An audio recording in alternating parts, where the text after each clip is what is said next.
तत्वार्थ सूत्र छठा अध्याय आश्रम के संबंध में हम विवेचन श्रवण कर रहे हैं। कल हमने सांप्रदायिक आश्रम के भेदों के बारे में 5 इंद्रियां, 4 कषाय, 5 अव्रत और 25 क्रियाओं के संबंध में विवेचन श्रवण किया था। अब ये देखना है, आश्रम का अर्थ तो समझ में आ गया ना। आश्रम यानी कर्म का आना, कर्म का आना, पुण्य आश्रम, पाप आश्रम। योग से मन वचन काया की प्रवृत्ति। अगर शुभ योग है तो पुण्य का बंध, अगर अशुभ योग है तो पाप का। बिल्कुल क्लियर है। शुभ योग और अशुभ योग किसे कहते हैं ये समझ में आ गया। शुभ योग यानी अच्छा मन, अच्छे विचार, अच्छे विचार, दान के विचार, अहिंसा के विचार, वह शुभ योग। वचन की अपेक्षा से अच्छी भाषा, सत्य भाषा का प्रयोग करना, प्रिय भाषा का प्रयोग करना, हितकारी भाषा का प्रयोग करना। और काया अच्छी प्रवृत्ति करना, अहिंसा की प्रवृत्ति करना, सत्य की प्रवृत्ति करना, यह शुभ योग कहा जाता है। और शुभ योग के परिणाम स्वरूप पुण्य का बंध होता है। अशुभ योग भी मन वचन काया, उनकी अशुभ प्रवृत्ति, मन से बुरा सोचना, हिंसा का विचार करना, झूठ का विचार करना, और भाषा भी उसी प्रकार की कठोर भाषा बोलना, अप्रिय भाषा बोलना, सत्य होने पर भी अप्रिय भाषा, वो भी अशुभ योग है।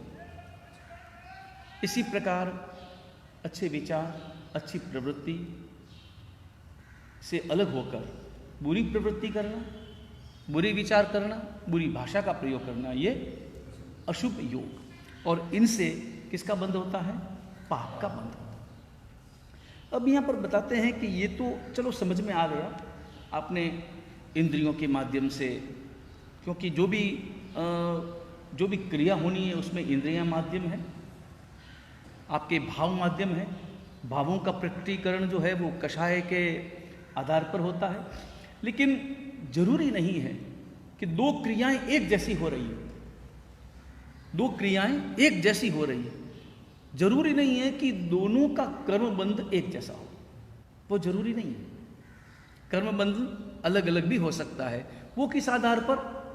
भावों की तरतमता के आधार पर। तो उसके बारे में अगला सूत्र आचार्य भगवंत फरमाते हैं कि तीव्र मंद ज्ञाता ज्ञात भाव वीर्यादि कर्ण विशेष व्यस्त तद विशेषः।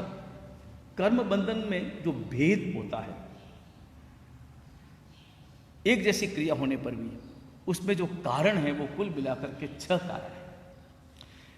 तीव्र भाव, मंद भाव, ज्ञात भाव, अज्ञात भाव, वीर्य और अधिकरण, इनके भेद से, परिणामों में भेद होने के कारण से कर्म बंध में भी भेद होता है, यानी अलग अलग प्रकार का कर्म बंध होता है। अब कैसे?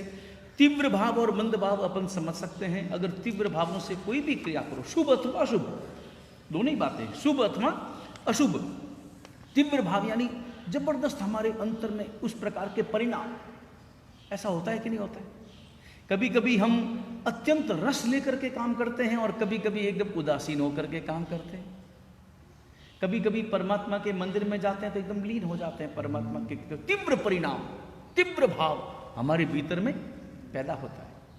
और कभी कभी मंदिर में जाते हैं, क्रिया वो की वही है, क्रिया वो की वही, लेकिन उसमें वहां पर किसी भी प्रकार का तुम्हारे हृदय में भाव नहीं है, और सीधे गए, हाथ जोड़ लिए और दर्शन करके आ गए, तो वो मंद भाव है। तो परिणाम भी उसी प्रकार का। अगर तीव्र भाव से तुमने शुभ प्रवृत्ति की है, शुभ कार्य किया है, तो उससे होने वाला जो पुण्यबंध है वो भी उत्कृष्ट होगा। और अगर मान लो सामान्य भावों से की है तो उससे होने वाला जो सामान्य उल्लास से तुम अगर भक्ति करोगे, सामान्य उल्लास है, सामान्य भाव है, तो उससे होने वाला जो पुण्यबंध है वो भी सामान्य होगा। ठीक इसी प्रकार अशुभ योग में भी कोई भी हिंसा इत्यादि कृत्य है, कभी तो एकदम से तीव्र भाव से एकदम इस प्रकार का भाव लेकर के मैं मार डालूं, मैं ऐसा कर लूं, इस प्रकार के भाव, तीव्र परिणाम, तीव्र आवेश में अगर हिंसा इत्यादि होती है तो उसमें परिणाम भी, जितना आवेश, क्रोध आवेश जितना गहरा होगा, द्वेष जितना गहरा होगा, परिणाम भी उतने ही गहरे होंगे। और उतने ही गहरे होने के कारण से, अब देखो एक बात और, दो व्यक्ति हिंसा कर रहे हैं, एक व्यक्ति अपने मन से द्वेष के कारण, अत्यंत आवेश के कारण हिंसा कर रहा है, और एक व्यक्ति राजा की आज्ञा से, राजा के आदेश से हिंसा कर रहा है। दोनों में अंतर है कि नहीं? दोनों में अंतर है। राजा के आदेश से जो हिंसा कर रहा है वो परतंत्रता के कारण से कर रहा है, वो स्वतंत्र नहीं है। राजा ने आदेश दिया और मानना पड़ेगा, क्योंकि वो राजा का सिपाही है, वो राजा का सेनापति है, इसलिए उसे मानना पड़ेगा, मानना उसकी मजबूरी है। तो उसमें उस प्रकार के भाव नहीं होंगे, तो परिणाम भी, कर्मबंध भी अलग अलग होगा। तो तीव्र भाव और मंद भाव दोनों के कारण से अलग अलग होगा। बराबर समझ में आ गया? इसमें पाप किसको, राजा को होता है या फिर करने वाले को होता है? राजा को ही होगा ना, करने वालों को भी होगा और दूसरे को भी होगा। बराबर। इसके साथ साथ अब यहाँ पर जो आदेश देगा स्वाभाविक रूप से वो तो अलग होगा। यहाँ पर जो अपन बात समझ रहे हैं वो अलग विषय है। वो विषय है कि आपके अपने भाव कैसे हैं, आपका कर्म बंधन जो हो रहा है वो कैसे हो रहा है, भावों से परिणाम। इसलिए हमेशा दो काम अपने जीवन में धारण करो।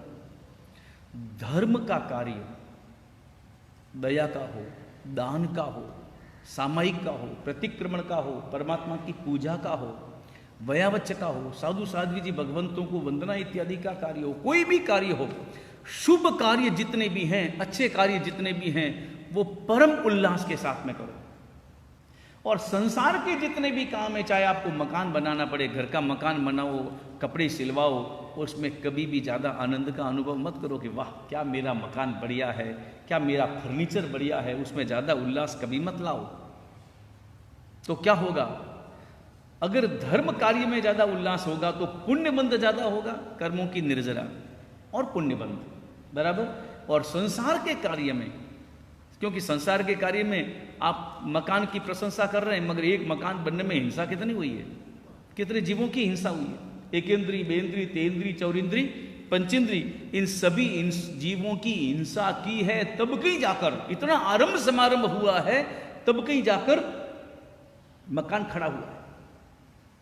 रसोई की भी प्रशंसा कभी मत करना, कभी करनी भी पड़े, कभी करनी पड़ती है, नहीं करे तो श्रीमती जी नाराज हो जाए, इसलिए कभी रसोई की प्रशंसा भी करनी भी पड़े ना, तो ऊपर ऊपर से करना, उनको राजी रखने के लिए करना, अंतर से कभी मत करना। अंतर से अगर की तो किसकी प्रशंसा करोगे?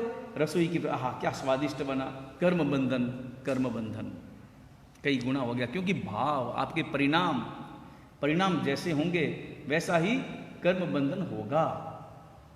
तो दो बातें समझ में आई, एक तीव्र भाव और एक मंद भाव। उल्लास जितना ज्यादा वो तीव्र भाव, जितना सामान्य भाव उल्लास किसी में भी, अशुभ में अथवा शुभ में।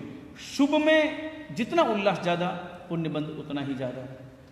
अशुभ में जितना उल्लास ज्यादा, पाप का बंध उतना ही ज्यादा। दो बातें, दो कारण।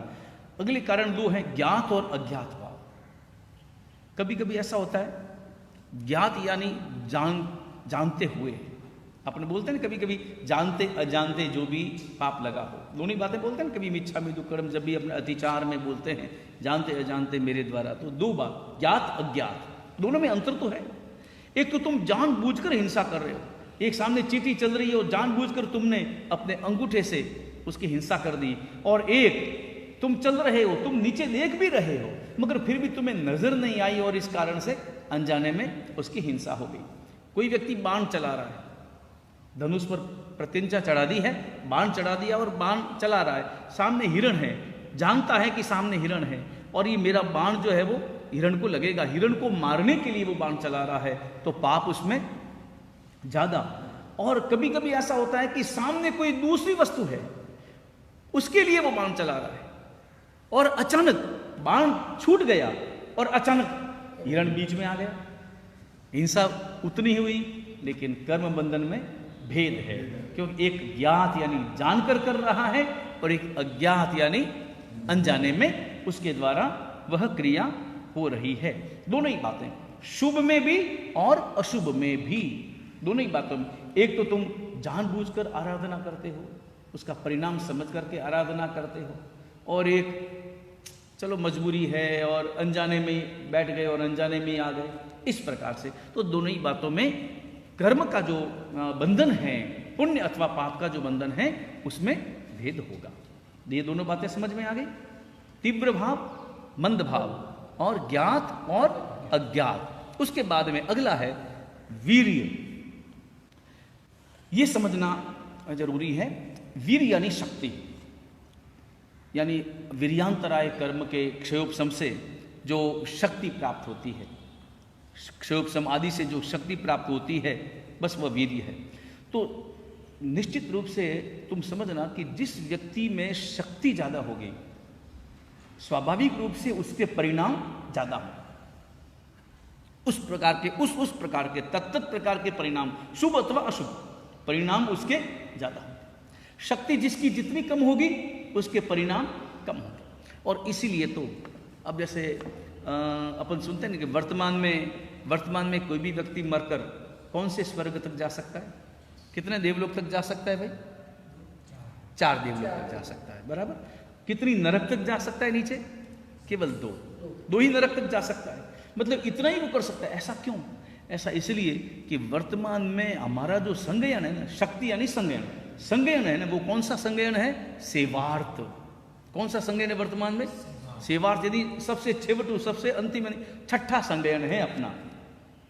तो छठे संज्ञान में शक्ति ही इतनी है, वो इससे ज्यादा उसके परिणाम वैसे हो ही नहीं सकते। इसलिए वो दूसरी से ज्यादा तीसरी नरक में जाने योग्य, शुभ अथवा अशुभ, न तो तीसरी नरक में जा सकता है, ज्यादा नीचे जा सकता है, न ज्यादा ऊपर भी जा सकता है। अब पहला संज्ञान कौन सा? वज्र ऋषभ नाराज। वो जो पहला संज्ञान है, पहले संज्ञान वाले ऊपर मोक्ष में जा सकते हैं, नीचे 7वीं नरक में भी जा सकते हैं। हाँ, और अगर दूसरा संज्ञान है तो ऊपर कहां जा सकते हैं? दूसरे संज्ञान वाले ऊपर 12वें देवलोक तक जा सकते हैं, उससे ऊपर नहीं जा सकते, और नीचे में 6ठी नरक तक जा सकते हैं। तीसरा संज्ञान हो तो ऊपर में 10वें देवलोक तक जा सकते हैं और नीचे 5वीं नरक तक जा सकते हैं। और चौथा संज्ञान हो तो ऊपर में 8वें देवलोक तक जा सकते हैं और नीचे 4थी नरक तक जा सकते हैं। और 5वां संज्ञान हो तो ऊपर में 6 देवलोक तक जा सकते हैं और नीचे 3री नरक तक जा सकते हैं। वर्तमान में चूंकि पहला छठा संज्ञान है तो 4थे स्वर्ग तक जा सकते हैं ऊपर, और नीचे 2री नरक तक ही वर्तमान में जा सकते हैं, क्योंकि उस प्रकार का संज्ञान वर्तमान में नहीं है, उस प्रकार का वीर्य नहीं है। इस कारण से, उस प्रकार की शक्ति का अभाव होने के कारण, उस प्रकार के परिणाम, तत्त प्रकार के शुभ अथवा अशुभ परिणाम उसके भीतर में उस प्रकार के पैदा नहीं होते। ये जो अभी जो मैंने बताया, ये केवल भरत क्षेत्र के आधार पर है। ये जो संज्ञान की बातें हैं वो कौन से आधार पर है? भरत क्षेत्र में के आधार पर है। ये 5वां तो तीव्र भाव, मंद भाव, ज्ञात, अज्ञात, और उसके बाद में वीर्य। उसके बाद में छठा है अधिकरण, जिस कारण कर्म बंध में भेद पड़ता है, वो यहां पर कारण बता रहे हैं। उन कारणों की चर्चा कर रहे हैं कि तीव्र भाव हो, मंद भाव हो तो कर्म बंधन अलग अलग होगा ना। और इसीलिए तो वंदितु सूत्र में भी कहा गया है, अपोसी होई बंदो जैन न निदम दसम पुनई। अल्प कर्म का बंध होता है यदि आसक्ति पूर्वक कार्य नहीं करता। आसक्ति यानी उस प्रकार का तत्व प्रकार का परिणाम, बराबर। अब यहां पर छठा है अधिकरण। अधिकरण शब्द का अर्थ होता है साधन। अधिकरण यानी साधन। अब साधन कैसे हैं, उस आधार पर भी फर्क पड़ता है। कैसे भेद पड़ेगा? जैसे मान लो हिंसा का एक साधन है तलवार। हिंसा का साधन क्या है? तलवार। तलवार 2 प्रकार की, एक तलवार अत्यंत तीक्ष्ण है और एक तलवार जिसकी जो धार है वो मर गई है, धार बुट्टी हो गई है। तो दोनों में अंतर तो होगा, परिणाम में अंतर होगा। तो इस प्रकार हिंसा की जो क्रिया हो रही उन दोनों से, दोनों ही तलवारों का उपयोग हो रहा, तो उन दोनों ही तलवारों से हिंसा की क्रिया हो रही है। मगर ऐसा होने पर भी चूंकि साधन उस प्रकार के अधिकरण अलग अलग हैं, इस कारण से उसके परिणामों में भी अंतर होता है। बराबर, ये बात समझ में आ गई। हालांकि कुल मिलाकर के ये जो मुख्य जो 4 बातें हैं वो समझनी जरूरी है। कौन सी? तीव्र भाव, मंद भाव, ज्ञात भाव, अज्ञात, ये समझना ज्यादा जरूरी है और इनको समझ करके ही हमें मूल रूप में कर्म बंधन से बचना है। अब यहां पर बताते हैं कि अधिकरण जो है वो कितने प्रकार के हैं। अधिकरण यानी साधन। अधिकरण शब्द का अर्थ क्या होता है? साधन। कर्म बंधन के साधन, आश्रम के साधन, वो कितने प्रकार के हैं? तो यहां पर बताते हैं कि वो अधिकरण 2 प्रकार के हैं। अगला सूत्र है अधिकरणम जीवा जीवाहा। अधिकरण 2 प्रकार के, एक जीव और एक अजीव। देखो, जीव अकेला कुछ नहीं कर सकता, कोई कर्म का बंधन नहीं कर सकता, कोई क्रिया नहीं कर सकता, कुछ भी नहीं कर सकता, अकेला जीव। और अकेला अजीव भी कुछ नहीं कर सकता। ये बाहर पाठ पढ़ा है, ये पाठ क्या कर सकता है? कर्म का बंधन कर सकता है, किसी की हिंसा कर सकता है, किसी का कुछ भी नहीं कर सकता। वो सब ये सारा होता कब है? ये जब आश्रम जो है वो कब होता है? जब दोनों मिलते हैं, जीव अजीव ये दोनों जब आप मिलते हैं। जीव जो है वो आश्रम का कर्ता है और अजीव जो है वो आश्रम में सहायक है। दोनों ही अधिकरण है, दोनों ही क्या है? अधिकरण। जीव जो है वो मुख्य अधिकरण है, वो भाव अधिकरण है, और अजीव जो है वो गौण अधिकरण है, द्रव्य अधिकरण है। ये द्रव्य और भाव का जो फर्क है, जीव और अजीव। क्योंकि जीव जो भी करेगा वो किसके माध्यम से करेगा? अजीव के माध्यम से ही करेगा। वर्तमान में मेरे पास में भी तो दोनों ही तत्व है, जीव और अजीव दोनों हैं। जीव यानी मेरी आत्मा है, और अजीव मतलब ये शरीर है। ये शरीर जो है वो क्या है? वो जड़ ही है। तो जड़ चेतन जो दोनों मिलते हैं तभी सारे कार्य होते हैं, शुभ अथवा अशुभ दोनों ही। तो इस आधार पर आश्रम के अधिकरण जो है वो 2 बताए हैं, एक जीव और दूसरा अजीव। जीव जो है वो भाव अधिकरण है, मुख्य अधिकरण है। अजीव जो है वो गौण अधिकरण है, वो द्रव्य अधिकरण है। जीव जो है वो आश्रम का कर्ता है, और अजीव जो है वो आश्रम में सहायक है, सहायभूत है। बराबर, ये बात समझ में आ गई? ये दोनों बातें समझ में आ गई। अब यहां पर अगला यहां पर बताते हैं कि जीव अधिकरण जो है उसके 108 भेद है।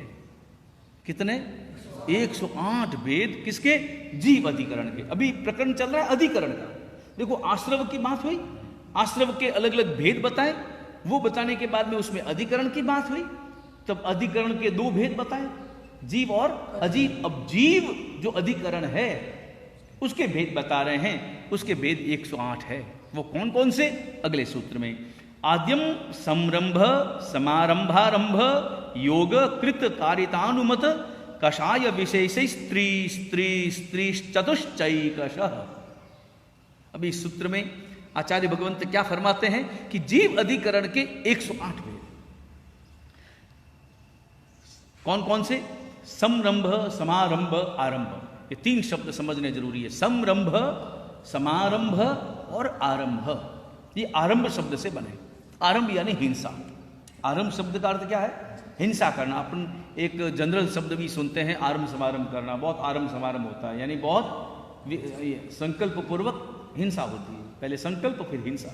तो यहां पर 3 शब्दों का प्रयोग किया गया है, समरंभ, समारंभ और आरंभ। अर्थ क्या है इनका? संरंभ। संरंभ शब्द का अर्थ होता है, देखो कोई भी व्यक्ति कोई भी कार्य करता है तो उसमें सबसे पहले कार्य करने का भाव उसके मन में पैदा होता है। ये तो तय।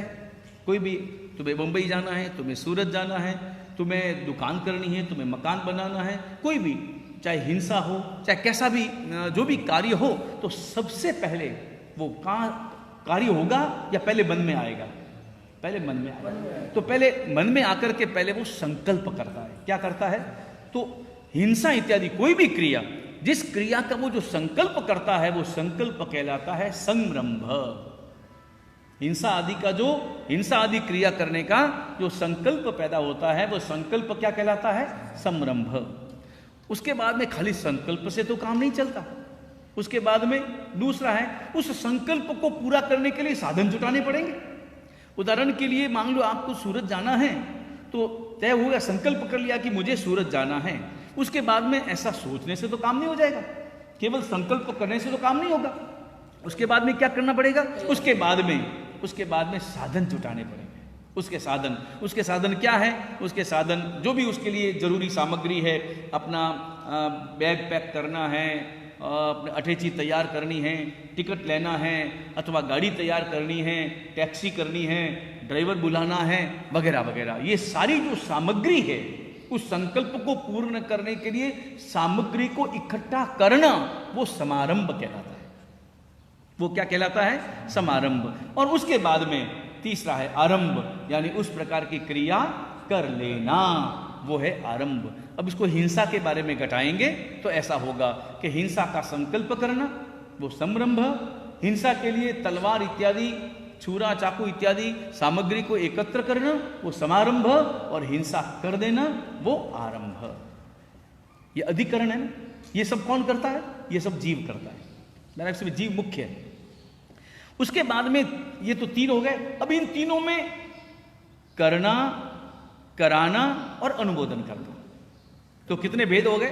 करना, कराना, अनुमोदना। बाप सरी का है, अपने यहां पर क्या है? करण, करावण, ने अनुमोदन, सरी को फल निपजायो, भाव के आधार पर। तो करना, कराना और अनुमोदना, इन तीनों के कारण से कितने भेद हो गए? कुल मिलाकर के 9 भेद हो गए। 9 भेद हो गए ना। जैसे समरंभ करना, समरंभ कराना, समरंभ की अनुमोदना करना, कितने हुए? 3। संकल्प करना, संकल्प करवाना और संकल्प की अनुमोदना करना। तो 3 समरंभ के, 3 ही समारंभ के और 3 ही आरंभ के, कितने हुए? 9। उसके बाद में है कृत कारितानुमति के बाद में कषाय। अब 4 कषाय, क्रोध, मान, माया और लोभ। इन चारों को इनसे गुणा करेंगे तो कुल मिलाकर के भेद हो जाएंगे 36। भेद ऐसे होंगे कि क्रोध से संकल्प करना, क्रोध से संकल्प करवाना, क्रोध से संकल्प की अनुमोदना करना। ये कितने हो गए? 3 ये क्रोध से, फिर 3 मान से, फिर 3 माया से, फिर 3 लोभ से, तो कितने हुए? 12। और समरंभ के 12, समारंभ के 12 और आरंभ के 12, तो 36 हो गए 36। उसके बाद में है अब यहां पर क्रोध इत्यादि के होने के बाद में 3 योग। 3 योग, पहले 3 योग है, मन, वचन और काया, तो 3 योग हो गए। तो 3 योग अगर 3 योगों से गुना हो जाए तो कुल मिलाकर के कितने हो गए?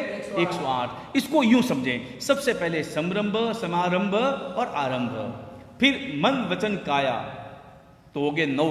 उसके बाद में करना, कराना, अनुमोदना करना, इन तीनों से गुना करेंगे तो कितने हो गए? 9 या 27। उसके बाद में 4 कषाय से गुना करेंगे तो कुल मिलाकर के 108 भेद अधिकरण के हैं, जीव अधिकरण के हैं। बराबर। अब कषाय का जो स्वरूप है ना, बाकी तो सब समझ में आ गया। समरंभ, समारंभ, आरंभ समझ में आ गया। 3 योग समझ में आए हुए, मन, वचन, काया, ये इसमें प्रारंभ में बता दिया, काय, वांग, मन, कर्म, योग, ये समझ में आ गया। और वैसे भी पहले तीनों के बारे में समझाया हुआ है कि ये तीनों ही पुद्गल हैं। उसके बाद में करना, कराना, अनुमोदना, ये समझ में आ गया। अब कषाय, कषाय जो है उसकी जो विशेष चर्चा है, क्रोध, मान, माया, लोभ इत्यादि की अनंतानुबंधी है वगैरह, इस भेद हैं, वो सारी जो चर्चा है वो सब 8वें अध्याय में अपन उसकी चर्चा करेंगे। 8वें अध्याय का जो 10वां सूत्र है उसमें इसकी विशेष चर्चा करेंगे। अब यहाँ पर जीव के अधिकरण समझ में आ गए, कितने हैं? 108। अब यहाँ पर अजीव के अधिकरण कितने? अब तुरंत प्रश्न पैदा होता है कि जब जीव के अधिकरण, जीव अधिकरण के भेद कितने हैं? जीव रूप अधिकरण के भेद हैं 108। तो अजीव जो अधिकरण है, अधिकरण 2 प्रकार के बताएं, जीव और अजीव, तो अजीव अधिकरण के भेद कितने हैं? तो अभी यहां पर अजीव अधिकरण के भेद जो है वो मुख्य रूप से बता रहे हैं, मुख्य रूप से 4 प्रकार। कितने प्रकार के? 4। कौन कौन से? अगला सूत्र है, निर्वर्तन, निक्षेप, संयोग, निसर्गा, द्वि, चतुर्द्वि, त्रिभेदा परम। परम यानी अजीव, जीवा जीवा में परम यानी बाद वाला जो शब्द है वो उसका ग्रहण यहां पर किया गया है अजीव। अजीव के 4 भेद मुख्य हैं। एक निर्वर्तना। अब इनका अर्थ क्या है? निर्वर्तना शब्द का अर्थ होता है रचना। निर्वर्तना यानी रचना, बनाना, जो भी बनता है वो निर्वर्तना कहलाती है, बनाना। अब वो भी 2 प्रकार की, रचना भी 2 प्रकार की, एक मूल गुण और एक उत्तर गुण। अब ये मूल गुण निर्वर्तना किसको कहते हैं? कि मूल गुण निर्वर्तना यानी 5 शरीर। हमारा जो शरीर है ना, कौन सा शरीर? औदारिक, वैक्रिय, आहारक, तेजस और कार्मण, ये जो 5 प्रकार के शरीर है। फिर भाषा है, भाषा, मन, श्वासोश्वास, ये सब पुद्गल है। तो ये सब जो क्या है, ये मूल गुण कहलाते हैं। ये मूल गुण निर्वर्तना, इनकी रचना, क्योंकि इनके माध्यम से होगा ना, जो भी आश्रम होना है वो इनके माध्यम से होना है, इनके कारण से होना है। तो कारण 2 प्रकार के बताए, एक जीव और एक अजीव। इनके कारण, ये 2 कारण हैं। तो जीव में तो ये बता दिया है, समरंभ, समारंभ, आरंभ इत्यादि वो सब। और अजीव में ये बताया सबसे पहले शरीर। शरीर कौन सा? निर्वर्तना यानी रचना। तो रचना 2 प्रकार की, एक मूल गुण और एक उत्तर गुण। मूल गुण में क्या आया कि 5 शरीर, फिर भाषा, फिर मन, और इसके साथ साथ श्वासोश्वास की रचना। तो ये रचना, ये उसमें अधिकरण है। किसका अधिकरण है? ये अजीब अधिकरण है। किसका? आश्रव का। उसके बाद में उत्तर गुण। अब उत्तर गुण निर्वर्तना क्या है कि उत्तर गुण निर्वर्तना में जो भी साधन है वो सब उत्तर गुण निर्वर्तना है। जैसे तलवार है, जैसे डंडा है, जिनके माध्यम से आगे की जो क्रिया होती है वो सब अजीब है ना। तलवार है कि डंडा है कि वो सब काष्ठ का टुकड़ा है कि वो सब क्या है? अजीब है। तो ये निर्वर्तना यानी रचना, यह कैसी रचना है? ये उत्तर गुण रचना। मूल गुण रचना, उत्तर गुण रचना। मूल गुण निर्वर्तना, उत्तर गुण निर्वर्तना। मूल गुण निर्वर्तना में शरीर, भाषा, मन, श्वासोश्वास, और उत्तर गुण निर्वर्तना में तलवार है, डंडा है इत्यादि। जो हिंसा इत्यादि की क्रिया में, अब देखो कोई भी हिंसा वगैरह होती है तो शरीर मुख्य साधन है क्या? शरीर जो है वो अपने आप में मुख्य साधन है, और एक तरह से शरीर जो है वो अभ्यंतर साधन है, आभ्यंतर साधन है, और तलवार इत्यादि जो भी है वो बाह्य साधन है, बराबर, वो गौण साधन है। तो ये दोनों प्रकार की रचना है, ये निर्वर्तना। तो निर्वर्तना कितने प्रकार की? 2। उसके बाद में निक्षेप। निक्षेप यानी रखना। निक्षेप शब्द का अर्थ क्या है? रखना। कोई भी चीज में, ये जैसे मान लो मेरे हाथ में ये है, ये मैंने रखा, ये निक्षेप। अब ये रखना कैसे? उसके 4 भेद। कितने भेद? 4 प्रकार से। आप कभी भी अपने जीवन में अनुभव करना कि आप कोई भी चीज रखते हैं, कोई भी चीज अपने घर में कोई भी चीज रखते हैं ना, तुम लोग भी अपनी किताब रखते हो, जो भी तुम वैरागी बंधु हो तो अपनी किताब रखते हो, अपना सामान रखते हो। तो कैसे रखना? तो 4 प्रकार बताएं। अधिकरण, अगर उस प्रकार का कर्म बंधन उसके कारण से होता है तो ये 4 प्रकार समझ लो कि हम, फिर ये तय कर लो कि हमें कोई भी वस्तु कैसे रखना चाहिए और हम कैसे रखते हैं। और आज दिन तक ये नहीं समझ में आने के कारण कितना पाप कर्म का बंध हमने अनजाने में व्यर्थ में किया है। निक्षेप के भी 4 भेद। कौन कौन से? अप्रत्यवेक्षित, दुष्प्रमार्जित, सहसा और अनाभोग। ये 4 प्रकार। अब ये 4 भेदों का अर्थ क्या है? पहले तो अर्थ समझाइए, अन्यथा इन शब्दों का तो अर्थ में समझ में नहीं आता कि अप्रत्यवेक्षित किसको कहते हैं। तो अर्थ समझो। अप्रत्यवेक्षित निक्षेप। अप्रत्यवेक्षित यानी, प्रत्यवेक्षित यानी अच्छी तरह से देखकर, अप्रत्यवेक्षित यानी बिना देखे। बिना देखे ही, दृष्टि से भूमि को अच्छी तरह से दृष्टि से देखा नहीं कि वहां पर कोई कीड़ी है, कोई मकोड़ा है, कोई जीव जंतु है, क्या है, नीचे देखा ही नहीं, और बिना देखे ही जैसे तैसे किसी भी वस्तु को रख दिया, वो क्या कहते हैं? अप्रत्यवेक्षित निक्षेप। बिना देखे रखना। दूसरा है दुष्प्रमार्जित निक्षेप। अब यहां पर कोई भी चीज रखी जाती है ना, तो देखो 2 प्रकार की प्रमार्जना होती है। एक दृष्टि प्रमार्जना, एक विधिवत प्रमार्जना, बराबर। एक तो दृष्टि प्रतिलेखना, दृष्टि से देख लिया, नहीं देखा तो वह अप्रत्यवेक्षित। फिर प्रमार्जना नहीं किया, अच्छी तरह से प्रमार्जना, क्योंकि तुम्हें बड़े जीव तो नजर आ जाएंगे लेकिन सूक्ष्म जीव जो है वो तुम्हें नजर नहीं आएंगे। इसलिए उन जीवों की रक्षा के लिए, उन जीवों की जैना के लिए तुम्हें रजोहरण इत्यादि से क्या करना होता है? रजोहरण है, चरवला है इत्यादि से प्रमार्जना करना होता है। साधु हमेशा रजोहरण से प्रमार्जना करता है, और श्रावक जो है, गृहस्थ जो है, वो चरवले इत्यादि से, पूंजनी इत्यादि से प्रमार्जना करता है। तो जैसे तैसे प्रमार्जना करना, बराबर, उसको क्या कहेंगे? या तो प्रमार्जना किए बिना रख लेना, या जैसे तैसे आधी अधूरी प्रमार्जना करके रखना, वो क्या है? दुष्प्रमार्जित निक्षेप। 2 निक्षेप समझ में आ गए। तीसरा है सहसा। सहसा शब्द का अर्थ होता है जहां रखना हो ना वस्तु, जो भी वस्तु वहां पर रखना हो, वो एकदम से मतलब उतावल पूर्वक, सहसा, अचानक, बिना देखे, बिना प्रमार्जना किए, ऐसे ही अचानक रख दिया, वो सहसा। और अनाभोग शब्द का अर्थ होता है कि भाई कभी कभी ऐसा होता है ना, बाहर से आए हो और तुम विचारों में खोए हो और तुम्हें ध्यान ही नहीं है, ध्यान ही नहीं रखा है, और जो भी पास में वो रख दिया, उसको अनाभोग कहते हैं, जहां पर स्मरण का अभाव है। तुम क्या कर रहे हो, कभी कभी ऐसा होता है कि तुम क्या कर रहे हो तुम्हें खुद को पता नहीं चलता, क्योंकि तुम्हारा मन कहीं और लगा है, कहीं और खोया हुआ है, वो अनाभोग। तो सहसा और अनाभोग में अंतर क्या है? सहसा का अर्थ होता है अचानक रख लेना, और अनाभोग का मतलब विस्मृति पूर्वक रख लेना, ख्याल ही नहीं रहना और धर दिया, उसको अनाभोग कहते हैं। अनाभोग निक्षेप, तो 4 प्रकार के निक्षेप हो गए। 4 प्रकार के कौन कौन से निक्षेप? 4, अप्रत्यवेक्षित, दुष्प्रमार्जित, सहसा और अनाभोग। उसके बाद में है संयोग। संयोग के कितने भेद? संयोग के 2 भेद। संयोग शब्द का अर्थ होता है मिलना। संयोग शब्द का अर्थ क्या होता है? मिलना, मिलाना, जोड़ना, इकट्ठा करना, वो संयोग कहलाता है। ये संयोग 2 प्रकार का, एक भक्तपान संयोग और एक उपकरण संयोग। भक्तपान संयोग और उपकरण संयोग ये तो करते ही है ना, करना तो पड़ता ही है ना। जैसे भक्तपान का संयोग जो है, जैसे आप भोजन करते हो तो भोजन कैसे करते हो? अकेली रोटी खाते हो, अकेली सब्जी खाते हो, या मिला मिला करके खाते हो? मिला करके खाना है ना, वो संयोग है, वो भक्तपान संयोग है। रोटी को सब्जी के साथ में मिला करके खाना, रोटी को अचार के साथ में मिला करके खाना, इस प्रकार से अपने स्वाद के लिए मिलाते। किसके लिए हैं? स्वाद के लिए खिलाते हैं, स्वाद के लिए मिलाते हैं, पेट के लिए नहीं मिलाते। पेट के लिए तो अगर आपको स्वस्थ रहना हो ना, तो आज से एक काम शुरू कर दो, रोटी अलग खाओ, सब्जी अलग खाओ, फिर देखो शरीर एकदम कितना स्वस्थ रहता है। रोटी अलग चबाओ, अलग खाओ, और सब्जी अलग खाओ। स्वाद लेने की कोई जरूरत नहीं है, स्वाद जो है वो शरीर का दुश्मन है, स्वास्थ्य का भी दुश्मन है। लेकिन ये संयोग यानी मिलाना, ये भक्तपान संयोग, मिला करके खा।